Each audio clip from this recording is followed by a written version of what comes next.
بسم اللہ الرحمن الرحیم۔ شروع اللہ کے نام سے جو سب پر مہربان ہے، بہت مہربان ہے۔ اقرأ بسم ربک الذی خلق، پڑھو اپنے پروردگار کا نام لے کر جس نے سب کچھ پیدا کیا۔ خلق الانسان من علق، اس نے انسان کو جمے ہوئے خون سے پیدا کیا ہے۔ اقرأ وربک الاکرم، پڑھو اور تمہارا پروردگار سب سے زیادہ کرم والا ہے۔ الذی علم بالقلم، جس نے قلم سے تعلیم دی۔ علم الانسان ما لم يعلم، انسان کو اس بات کی تعلیم دی جو وہ نہیں جانتا تھا۔ کلا ان الانسان لیطغی، حقیقت یہ ہے کہ انسان کھلی سرکشی کر رہا ہے۔ ان رآہ استغنی، کیونکہ اس نے اپنے آپ کو بے نیاز سمجھ لیا ہے۔ ان الی ربک الرجعی، سچ تو یہ ہے کہ تمہارے پروردگار ہی کی طرف سب کو لوٹنا ہے۔ ارأیت الذی ینہی عبدا اذا صلی، بھلا تم نے اس شخص کو بھی دیکھا جو ایک بندے کو منع کرتا ہے جب وہ نماز پڑھتا ہے۔ ارأیت ان کان علی الہدی، بھلا بتلاؤ کہ اگر وہ یعنی نماز پڑھنے والا ہدایت پر ہو۔ او امر بالتقوی، یا تقوی کا حکم دیتا ہو، تو کیا اسے روکنا گمراہی نہیں؟ ارأیت ان کذب وتولی، بھلا بتلاؤ کہ اگر وہ یعنی روکنے والا حق کو جھٹلاتا ہو اور منہ موڑتا ہو۔ الم یعلم بان اللہ یری، کیا اسے یہ معلوم نہیں ہے کہ اللہ دیکھ رہا ہے؟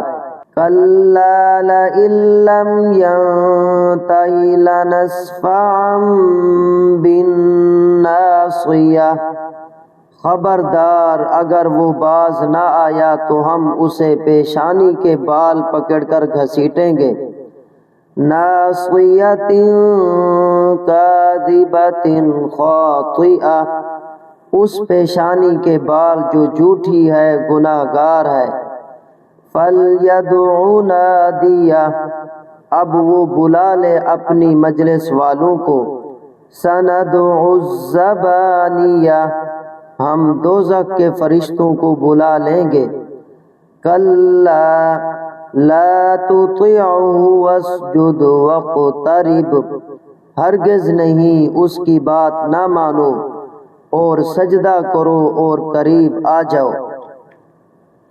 میرے محترم دوستو، اس سورت کی پہلی 5 آیتیں سب سے پہلی وحی ہے جو آن حضرت صلی اللہ علیہ وسلم پر غار حرا میں نازل ہوئی۔ آپ صلی اللہ علیہ وسلم نبوت سے پہلے کئی دن اس غار میں عبادت کیا کرتے تھے۔ ایک روز اسی دوران حضرت جبریل علیہ السلام آپ کے پاس آئے اور آپ کو دبایا اور کہا کہ پڑھو۔ آپ نے فرمایا ما انا بقارئ، میں تو پڑھا ہوا نہیں ہوں۔ یہ مکالمہ 3 مرتبہ ہوا، پھر حضرت جبریل علیہ السلام نے یہ 5 آیتیں پڑھیں۔ علم الانسان ما لم یعلم، انسان کو اس بات کی تعلیم دی جو وہ نہیں جانتا تھا۔ اس میں یہ اشارہ ہے کہ اگرچہ تعلیم دینے کا عام طریقہ یہی ہے کہ قلم سے لکھی ہوئی کوئی تحریر پڑھوائی جاتی ہے، لیکن اللہ تعالیٰ اس کے بغیر بھی کسی کو تعلیم دے سکتا ہے۔ چنانچہ حضور اقدس صلی اللہ علیہ وسلم کو امی ہونے کے باوجود وہ علوم عطا فرمائے گا جو کتاب سے پڑھنے والوں کے خیال میں بھی نہیں آئے۔ کلا ان الانسان لیطغی، حقیقت یہ ہے کہ انسان کھلی سرکشی کر رہا ہے۔ یہاں سے سورت کے آخر تک جو آیتیں ہیں وہ غار حرا کے مذکورہ بالا واقعے کے کافی بعد نازل ہوئی تھیں، اور ان کا واقعہ یہ ہے کہ ابو جہل حضرت صلی اللہ علیہ وسلم کا سخت دشمن تھا۔ ایک دن حضرت صلی اللہ علیہ وسلم حرم میں نماز پڑھ رہے تھے تو ابو جہل نے آپ صلی اللہ علیہ وسلم کو نماز پڑھنے سے منع کیا، اور یہ بھی کہا کہ اگر آپ نے نماز پڑھی تو میں آپ کی گردن کو پاؤں سے کچل دوں گا، معاذ اللہ۔ اس موقع پر یہ آیات نازل ہوئی تھی، ارآہ استغنی، کیا اس نے اپنے آپ کو بے نیاز سمجھ لیا ہے، یعنی اپنے مال و دولت اور سرداری کی وجہ سے اپنے آپ کو بے نیاز اور بے پرواہ سمجھتا ہے کہ کوئی مجھے کچھ نقصان نہیں پہنچا سکتا۔ اگلی آیت میں اللہ تعالیٰ نے فرمایا ہے ان الی ربک الرجع، سچ تو یہ ہے کہ تمہارے پروردگار ہی کی طرف سب کو لوٹنا ہے، کہ سب کو آخر کار اللہ کے پاس لوٹنا ہے، وہاں یہ ساری بے نیازی اور بے پرواہی دھری رہ جائے گی۔ سندع الزبانیہ، ہم دوزخ کے فرشتوں کو بلا لیں گے۔ شروع میں جب ابو جہل نے حضرت صلی اللہ علیہ وسلم کو نماز سے روکا تھا تو آپ صلی اللہ علیہ وسلم نے اسے جھڑک دیا تھا۔ اس پر ابو جہل نے کہا تھا کہ مکہ میں میری مجلس میں بڑا مجمع ہوتا ہے، وہ سب میرے ساتھ ہیں۔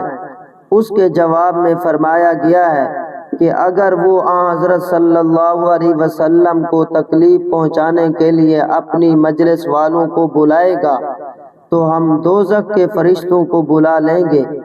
بعض روایتوں میں ہے کہ ابو جہل آپ کو تکلیف پہنچانے کے لیے بڑھا تو تھا لیکن پھر رک گیا، ورنہ فرشتے اس کی بوٹیاں نوچ ڈالتے۔